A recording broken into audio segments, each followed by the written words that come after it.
ሰላም ጤና ይስጥልኝ እንደምን ውላችኋል ውድ ተመልካቾቻችን ከአባይ ቴሌቪዥን የሚተላለፍላችሁ የዕለተ ረቡዕ ሚያዝያ 7 2018 ዜና ላፍታ የመረጃ ሰዓታችን ተጀምሯል። ከአዋሽ ወደ መቀሌ የሚወስደው የባቡር መስመር አክሳሪ ኢንቨስትመንት ነው ሲሉ ጠቅላይ ሚኒስትር አብይ አህመድ መግለጻቸውን የፍትህ ሚኒስቴር ከ3800 በሚበልጡ ተጎጂዎች ላይ በሰው በመነገድ ወንጀል ፈጽመዋል ያላቸውን 11 ሰዎች መክሰሱን ማስታወቁን የማዕከላዊ ኢትዮጵያ ፖሊስ ኮሚሽን ጸረ ሰላም ኃይሎች ባላቸው አካላት ለተገደሉት ኮማንደር አልማዝ ዮሐንስ የተሰማውን ሀዘን መግለጹን ጨምሮ ሌሎች መረጃዎችን ይዘንላችሁ ቀርበናል። ዜናዎችን እየመራው ሀና ፍሳ ከእናንተ ጋር ቆይታ አድርጋለሁ። አብራችሁን ቆዩ። ከአዋሽ ወደ መቀሌ የሚወስደው የባቡር መስመር አክሳሪ ኢንቨስትመንት ነው ሲሉ ጠቅላይ ሚኒስትር አብይ አህመድ ገለጹ። ከአዋሽ ወደ መቀሌ የሚወስደው የባቡር መስመር በከፍተኛ የንግድ ብድር የተሰራና ዕዳውን በ50 ዓመታት ውስጥ እንኳን መመለስ የማይችል አክሳሪ ኢንቨስትመንት መሆኑን ጠቅላይ ሚኒስትር አብይ አህመድ ገልጸዋል። ጠቅላይ ሚኒስትር አብይ አህመድ ከኢትዮጵያ ብሮድካስቲንግ ኮርፖሬሽን ጋር ባደረጉት ቃለ ምልልስ እንደገለጹት ለባቡር መስመሩ ግንባታ $2.6 ቢሊዮን የንግድ ብድር ተወስዷል። በዚህም ብድሩ ጤነኛ ባለመሆኑና መስመሩ የተገነባው የሚጓጓዝ ምርት በሌለበት ሁኔታ በመሆኑ ኢንቨስትመንቱ ራሱን ሊመልስ የማይችልበት ደረጃ ላይ እንደሚገኝ አስረድተዋል። እንደ አዲስ አበባ፣ መቀሌ፣ አስመራና ሞያሌ ያሉ የባቡር መስመሮች ለኢትዮጵያ መሰረታዊና አስፈላጊ ቢሆኑም መቼና እንዴት ይሰራ የሚለው ጥያቄ ግን ጥንቃቄ የሚሻ መሆኑን ጠቅላይ ሚኒስትር አብይ ተናግረዋል። ጠቅላይ ሚኒስትር አብይ አክለውም በባቡር መስመሩ ይልቅ ተመሳሳይ መጠን ያለው $2.5 ቢሊዮን በማዳበሪያ ፋብሪካ ግንባታ ላይ ቢውል ኖሮ ሊገኝ የሚችለውን ጠቀሜታ አብራርተዋል። ከዚህ ከአዋሽ ወደ መቀሌ የሚሄደው ባቡር $2.6 ቢሊዮን ብድር ተወስዶ ነው የሚሰራው። $2.6 ቢሊዮን ብድሩ ደግሞ ጤነኛ የሚባል ብድር አይደለም፣ ኮመርሻል ሎን ነው። ከዚህ መቀሌ፣ ከዚህ አስመራም፣ ከዚህ ሞያሌም ባቡር ያስፈልጋል። ለኢትዮጵያ በጣም መሰረታዊ ነገር ነው። መቼ እና እንዴት የሚለው ግን በጣም ከባድ ጥያቄ ነው። አሁን $2.6 ቢሊዮን ከዚህ መቀሌ ባቡር ላይ በኮመርሻል ሎን ኢንቨስት አድርገህ የምታመላልስበት ምርት ስለሌለ ካለምንም ጥርጥር 40-50 ዓመት ኢንቨስትመንቱን አይመልስም። ዕዳ አይከፍልም፣ ኢንቨስትመንት አይመልስም።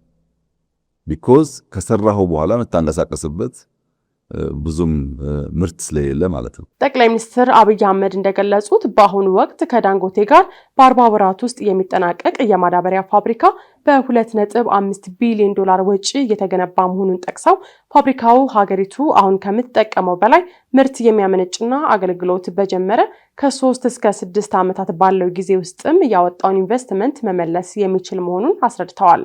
በሌላ መንገድ አሁን እኛ ከዳንጎቴ ጋር የማዳበሪያ ፋብሪካ ይሰራል በ40 ወራት እናደርሳለን ብለን ይሄን ቃላችንን ሲደርስ የምናየው ጉዳይ ሆኖ ማለት ነው። ምን እያደረግን እንዳለን ስለምናውቅ ይሄ ማዳበሪያ ፋብሪካ አጠቃላይ ወጪው $2.5 ቢሊዮን ያኛው 2.6 ነው፣ ይሄ 2.5 ነው። 2.5 መሆኑ ብቻ ሳይሆን አሁን ኢትዮጵያ የምትጠቀምበትን የማዳበሪያ ፍጆታ ከእጥፍ በላይ ያመርታል። አሁን ዛሬ የምንጠቀምበትን ከእጥፍ በላይ ያመርታል። የዛሬ 2 ዓመት ተኩል ቢበዛ 3 ዓመት ፋብሪካው ሰርቪስ ይሰጣል። ከዛ በኋላ በ4፣ 5፣ 6፣ 7 ዓመታት ካለምንም ጥርጥር ኢንቨስትመንቱን ይመልሳል።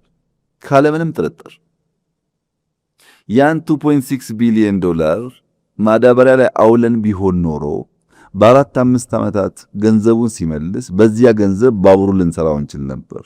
ይሄኛው ግን አፍሰን ብሩን 40፣ 50 ዓመት ስለማይመልስ ኢንፍራስትራክቸሩ ቢኖርም ምንጭንበት እናጓጉዙበት ነገር ምርቱ ስለሌለ እንደ ሀገር ስትወስደው አክሳሪ ኢንቨስትመንት። ለባቡር መስመሩ የወጣው $2.6 ቢሊዮን መጀመሪያ ማዳበሪያ ፋብሪካ ላይ ውሎ ቢሆን ኖሮ ፋብሪካው በአጭር ጊዜ ውስጥ በሚመለሰው ትርፍ ባቡሩን መስራት ይቻል እንደነበርም ገልጸዋል። ጠቅላይ ሚኒስትር አብይ አህመድ አክለውም ዩኒቨርሲቲን እንደ ሃይ ስኩል በየዞኑ መበተን አዝማሚያን ካለማየት የሚመጣ ችግር ነው ያሉ ሲሆን ዩኒቨርሲቲዎች የዛሬ 20 እና 30 ዓመት ሟቾች ናቸው በማለትም ተናግረዋል። ዩኒቨርሲቲን ልክ እንደ ሃይ ስኩል በየዞኑ መበተን ቅድም እንዳልኩ አዝማሚያን ትሬንድን ካለማየት ካለማጥናት የሚመጣ ችግር ነው። ዩኒቨርሲቲ ምንም ጥርጥር የለውም የዛሬ 30-40 ዓመት ሟቾች ናቸው። የዛሬ 30-40 ዓመት ዩኒቨርሲቲ የሚሰለፍ ሰው አታገኝም። ዩኒቨርሲቲ 4 ዓመት 5 ዓመት የምትማረውን ትምህርት በ6 ወር በ3 ወር ቤት መማር ትችላለህ። ምንም ጥርጥር የለውም። የትሬንዱ እንደሱ የሚያሳየው 4.0 የሚያሳየው እንደዛ ነው። ያም ሆኖ ግን ውስን በጣም ሃይ ኳሊቲ ያላቸው ዩኒቨርሲቲዎች ያስፈልጋሉ። ለምርምር ለቤዚክስም ለአፕላይድም ሪሰርች ያስፈልጋሉ። በየዞኑ የሚረጭ ግን መሆን የለበትም። በየዞኑ ኮንዶሚኒየም መበተን መሆን ግን የለበትም።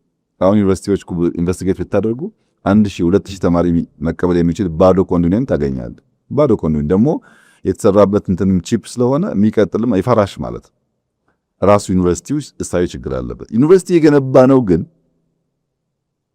በቂ መዋለ ሕጻናት ያለበት ሀገር ሆኖ ቢሆን ኖሮ ችግር አልነበረው። በመንግስት የተገነባ 10 መዋለ ሕጻናት አልነበረም ኢትዮጵያ ውስጥ 10። አንደኛው ዩኒቨርሲቲ ብትሆን ኖሮ በኢትዮጵያ ደረጃ ከበቂ በላይ መዋለ ሕጻናት መገንባት ይችላል። ቢኮዝ ቢሊየን ስለሆነ የሚወጣባቸው። እኛ ስንት ገነባን መዋለ ሕጻናት? ከ34,000 በላይ ገንብተናል አሁን ባለፈው 6-7 ዓመት። የፍትህ ሚኒስቴር ከ3800 በሚበልጡ ተጎጂዎች ላይ በሰው የመነገድ ወንጀል ፈጽመዋል ያላቸውን 11 ሰዎች መክሰሱን አስታወቀ። በኢትዮጵያ፣ ሶማሊያ፣ ኤርትራ፣ ሱዳንና ሊቢያ የሚደርስ በሰው ልጆች የመነገድ የወንጀል ሰንሰለት በመዘርጋት በተጠረጠሩ 11 ተከሳሾች ላይ የፌዴራል አቃቢ ሕግ ክስ መስርቷል። በፌዴራል ከፍተኛ ፍርድ ቤት የተደራጁ ወንጀል ጉዳዮች ችሎት በተመሰረተ ክስም በወንጀል ቡድኑ መሪነት በተጠረጠረው ይትባረክ ዳዊት ወይም ጳውሎስና ሌሎች 11 ተከሳሾች መካተታቸውም ተገልጿል።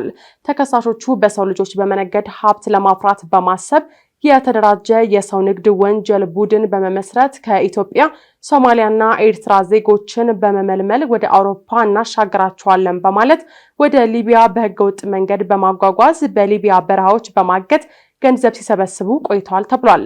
ክስ የቀረበባቸው ተከሳሾችና ሌሎች ያልተያዙ ግብረ አበሮቻቸው በጋራ በመሆን ቁጥራቸው 3887 የሚሆኑ ተበዳዮችን ከሚኖሩበት አካባቢዎች በመመልመል በተለያዩ የጉዞ መንገዶች ወደ ሊቢያ እንዲገቡ በማድረግ በማሰቃያ መጋዘኖች በማስገባት ገንዘብ እንዲከፍሏቸው ሲያሰቃዩ እንደነበር ክሱ ያብራራል። ተከሳሾችና ግብረ አበሮቻቸው ወደ ተበዳዮች ቤተሰቦች ስልክ በመደወል በሰንሰለት እጃቸው ወደ ኋላ ታስረው እየተደበደቡ የተቀረጸ ቪዲዮ በማሳየት ከእያንዳንዱ ተጎጂ ቤተሰቦች በአማካኝ ከ750,000 እስከ 1,500,000 ብር እንዲከፍሉ ሲጠየቁ ቆይተዋል ተብሏል። ተከሳሾች በዚህ ድርጊታቸው ከ2015 እስከ 2018 ዓ.ም ታህሳስ ወር ድረስ ብቻ ከ3887 ተበዳዮች ቤተሰቦች 4,25,104,797 ብር መሰብሰባቸው በክሱ ቀርቧል። ተከሳሾች የግል ተበዳዮችን በዕዳ መያዣነት ይዘው ባቆዩበት ወቅትም የ133 ተጎጂዎች ሕይወት ያለፈ ሲሆን 76 ሴት ተጎጂዎች ደግሞ መደፈራቸው በክስ ዝርዝሩ ተካቷል። ተከሳሾች ላይ ክስ ሊቀርብ የቻለው የፌዴራል ፖሊስ፣ የፌዴራል አቃቢ ሕግና ብሔራዊ መረጃና ደህንነት ተባባሪ ከሆኑ ሀገራትና ግብረሰናይ ድርጅቶች ጋር በመተባበር ባደረጉት የተቀናጀ የወንጀል መረጃ ልውውጥ አማካኝነት መሆኑ ተገልጿል። የኢትዮጵያ የፋይናንስ ሪፎርም የማሻሻያ እርምጃዎች በውጭ አካላት የተጫኑ አይደሉም ሲሉ ዶክተር ኢዮብ ተካልኝ ተናገሩ።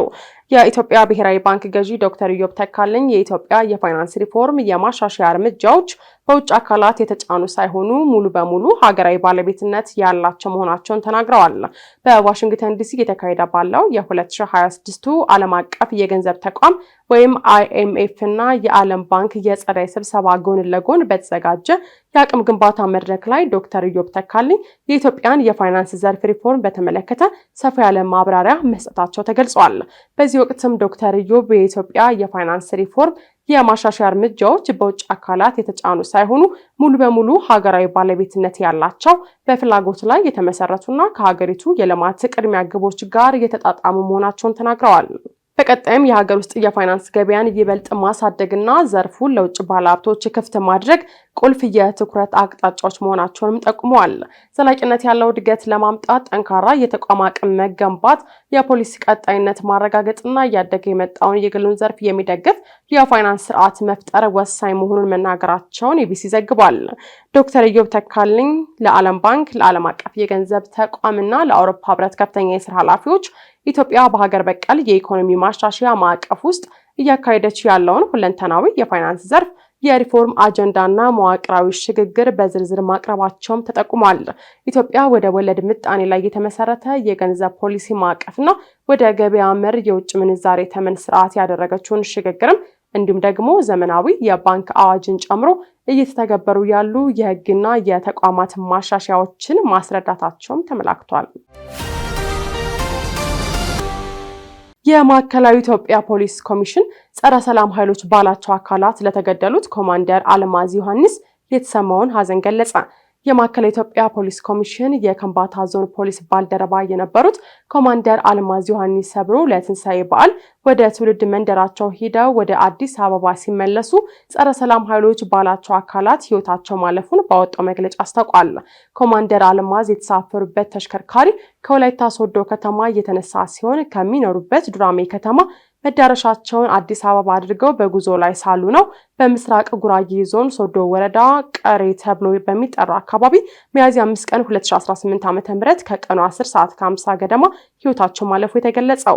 መኮንኗ የተሳፈሩበት የህዝብ ማመላለሻ ተሽከርካሪ በታጠቁ ጸረ ሰላም ኃይሎች ተገዶ እንዲቆም መደረጉን የገለጸው የማዕከላዊ ኢትዮጵያ ፖሊስ መግለጫ ከዚያ በኋላ መኮንኗን ከተሽከርካሪ በማውረድ በ3 ጥይት በመምታት ሕይወታቸው እንዲያልፍ ማድረጋቸውን አብራርቷል። ከኮማንደር አልማዝ በተጨማሪ በህዝብ ማመላለሻ ተሽከርካሪ ውስጥ የነበሩ ጡረታቸውን ለማስከበር ወደ አዲስ አበባ የመጡ የነበሩ አንድ የሀገር መከላከያ ሰራዊት ባልደረባና አንድ የአዲስ አበባ ፖሊስ አባል ጭምር መገደላቸውም ነው የተገለጸው። ከዚህ በተጨማሪ በተሽከርካሪ ውስጥ የነበሩ ተሳፋሪዎች በሙሉ የእጅ ስልኮቻቸው፣ ላፕቶፓቸውና ንብረታቸው የተዘረፉ መሆኑን የሶዶ ወረዳ ፖሊስ ገልጿል። ለስትራቴጂክ አመራር ስልጠና በኢትዮጵያ የሀገር መከላከያ ዩኒቨርሲቲ ዋና ኮሌጅ ትምህርታቸውን በመከታተል ላይ የነበሩት ኮማንደር አልማዝ በከምባታ ዞን ፖሊስ መምሪያ በተለያዩ ኃላፊነት ደረጃ ከ21 ዓመታት በላይ ህብረተሰቡንና የዞኑን ማህበረሰብ ማገልገላቸው ተገልጿል። የማዕከላዊ ኢትዮጵያ ፖሊስ ኮሚሽን ባለትዳርና የ3 ልጆች እናት በነበሩት ኮማንደር አልማዝ ህልፈት የተሰማውን ሐዘንም ገልጿል። በዝርዝር ወደ ያዝነው መረጃችን ስናልፍ ደግሞ ትራምፕ ከኢራን ጋር ትልቅ ስምምነት ማድረግ እንደሚፈልጉ የአሜሪካው ምክትል ፕሬዚዳንት ጄዲ ቫንስ ተናገሩ። ፕሬዚዳንት ትራምፕ ከኢራን ጋር ትልቅ ነው ያሉትን ስምምነት ማድረግ እንደሚፈልጉ የአሜሪካው ምክትል ፕሬዚዳንት ጄዲ ቫንስ ተናግረዋል። ትራምፕ በበኩላቸው አሜሪካ ከኢራን ጋር የጀመረችውን ጦርነት ልታበቃ ተቃርባለች ሲሉ መናገራቸውም ተገልጿል። ይህ በእንዲህ እንዳለ እስራኤልና ሊባኖስ ከ3 አስርት ዓመታት በኋላ ለመጀመሪያ ጊዜ ንግግር ካደረጉ ከአንድ ቀን በኋላ የእስራኤል ጦር ሊባኖስን ማጥቃቱን ቀጥሏል። ዝርዝሩን ዘሩፋይል ሀብታሙ እንደሚከተል ያቀርበዋል። ዶናልድ ትራምፕ ከኢራን ጋር ትልቅ ስምምነት ማድረግ እንደሚፈልጉ የአሜሪካው ምክትል ፕሬዚዳንት ጄዲ ቫንስ ተናገሩ። የአሜሪካው ምክትል ፕሬዚዳንት ጄዲ ቫንስ ዶናልድ ትራምፕ ከኢራን ጋር ትልቅ ስምምነት ማድረግ እንደሚፈልጉ መናገራቸውን የቢቢሲ የአሜሪካ አጋር ሲቢኤሲ ኒውስ ዘግቦታል። ምክትል ፕሬዚዳንቱ በአቴንስ ጆርጂያ በተካሄደው የተርኒንግ ፖይንት ዩኤስኤ ዝግጅት ላይ ለታዳሚዎች እንደተናገሩት በሳምንቱ መጨረሻ ላይ በፓኪስታን የተካሄደው ድርድር እጅግ በጣም ብዙ እድገት አሳይቷል ሲሉም ተናግረዋል። ነገር ግን ትራምፕ ከኢራን ጋር ትንሽ ስምምነት እንደማይፈልጉና በምትኩ ትራምፕ ታላቅ ስምምነት ለማድረግ እንደሚፈልጉም ተገልጿል። ቫንስ በሁለቱ ሀገሮች መካከል ከፍተኛ አለመተማመን እንደነበረ የተናገሩ ሲሆን አክለውም ያንን ችግር በአንድ ጀንበር መፍታት አይችሉም ማለታቸውን ሮይተርስ ዘግቦታል። ፕሬዚዳንት ዶናልድ ትራምፕ በበኩላቸው ከኢራን ጋር የጀመሩት ጦርነት ሊያበቃ ተቃርቧል ሲሉ ለፎክስ ኒውስም ተናግረዋል። ትራምፕ ለፎክስ ኒውስ የሰጡት ቃለ ምልልስ ላይ ጦርነቱ ሊያበቃ የተቃረበ ይመስለኛል ሲሉም ተደምጠዋል። ትራምፕ ይህንን ያሉት በቀጣዮቹ 2 ቀናት ከኢራን ጋር ኢስላማባድ ተገናኝተው የተጀመረውን ውይይት እንደሚቀጥሉም ከተናገሩም በኋላም ነው። ፎክስ ኒውስ ኦንላይን በማህበራዊ ሚዲያ ገጹ ላይ በለቀቀው የቃለ ምልልሱ ማስታወቂያ ላይ ትራምፕ ጦርነቱ አብቅቶ እንደሆነ ጠይቋቸው ትራምፕም አዎ ሊያበቃ የተቃረበ ይመስለኛል ሲሉም መልሰዋል። እኔ እንደማየው በጣም ሊያበቃ መቃረቡን ነው በማለትም አክለዋል። የኢራን መገናኛ ብዙሃን ሪና ግን ዲፕሎማቲክ ምንጮችን ጠቅሶ ስለ ውይይቱ ምንም መረጃ እንደሌለም ዘግቧል። ሆኖም የመንግስታቱ ድርጅት ዋና ጸሐፊ አንቶኒዮ ጉቴሬዝ ንግግሮች ዳግመኛ ሊጀምሩ የሚችሉበት ከፍተኛ እድል እንዳለም ተናግረዋል። አሜሪካ ኢራን ወደቦች ላይ የጣለችው የእንቅስቃሴ እግድ ተግባራዊነቱ የቀጠለ ሲሆን አሜሪካ የኢራን ነዳጅ ላይ ሙሉ ማዕቀብ እንደምትቀጥል ማስታወቃለች። እርምጃው አሜሪካና ኢራን በፓኪስታን ያደረጉት የሰላም ድርድር ያለ ውጤት በመጠናቀቁ የተወሰደም ነው። አሜሪካ በመጀመሪያዎቹ 24 ሰዓታት ውስጥ ከኢራን ወደቦችና የባህር ዳርቻዎች ምንም አይነት መርከቦች እንዳላለፉም ገልጻለች። በቢቢሲ የተረጋገጠው የመርከቦች መረጃ እግዱ ከጀመረ በኋላ ከኢራን ጋር ግንኙነት ያላቸው 4 መርከቦች የሆርሙዝ ወሽመጥን ማለፋቸውን አሳይቷል። የአሜሪካ እግድ በሚቀጥለው ሳምንት የሚያበቃው የ2 ሳምንት የተኩስ አቁም ስምምነት በታወጀበት ወቅት የተጣለም ነው። ኢራን የካቲት 21 ቀን 2018 ዓ.ም ጦርነቱ ከተጀመረ በኋላ ሆርሙዝ ወሽመጥን መዝጋቷም ይታወሳል። ይህ በእንዲህ እያለ እስራኤልና ሊባኖስ ከ3 አስርት ዓመታት በኋላ ለመጀመሪያ ጊዜ ዲፕሎማሲያዊ ንግግር ካደረጉ ከአንድ ቀን በኋላ የእስራኤል ጦር ሊባኖስን ማጥቃቱን ቀጥሏል። እስራኤል በንግግሩ ያልተሳተፈውን ሄዝቦላን በመጠቆም መንግስታዊ ያልሆኑ የሽብር ቡድኖችን ትጥቅ ማስፈታት እንደምትፈልግ ገልጻለች። የእስራኤል መከላከያ ኃይል ባለፉት ጥቂት ቀናት ሄዝቦላ የሽብርና ወታደራዊ መሰረተ ልማቶችን መምታቱን ማስታወቁም ይታወሳል። ጦሩ በሄዝቦላ የሽብር ቡድን ላይ ጥቃት መፈጸም እንቀጥላለንም ብሏል። በዋሽንግተን የተደረገው የእስራኤል ሊባኖስ ንግግር በማስመልከት አሜሪካ በወጣችው መግለጫ ሀገራቱን ለታሪካዊ ምዕራፍ እንኳን ደስ አላችሁ በማለትም በቀጣይ ንግግሮች እንዲደረጉ ድጋፏን እንደምትቀጥልም ገልጻለች። የሊባኖስ መንግስት ያለውን ብቸኝነት ለመመለስ ለያዘው እቅድና የኢራንን ከመጠን ያለፈ ተጽዕኖ ለመቋጨት ዋሽንግተን ድጋፍ እንደምታደርግም ተጠቅሷል። የዕለተ ረቡዕ የዜና ላፍታ የመረጃ ሰዓታችን የተከታተላችሁትን ይመስል ነበር። አብራችሁን ስለቆያችሁ ከልብ እያመሰገን በያላችሁበት መልካም ቀን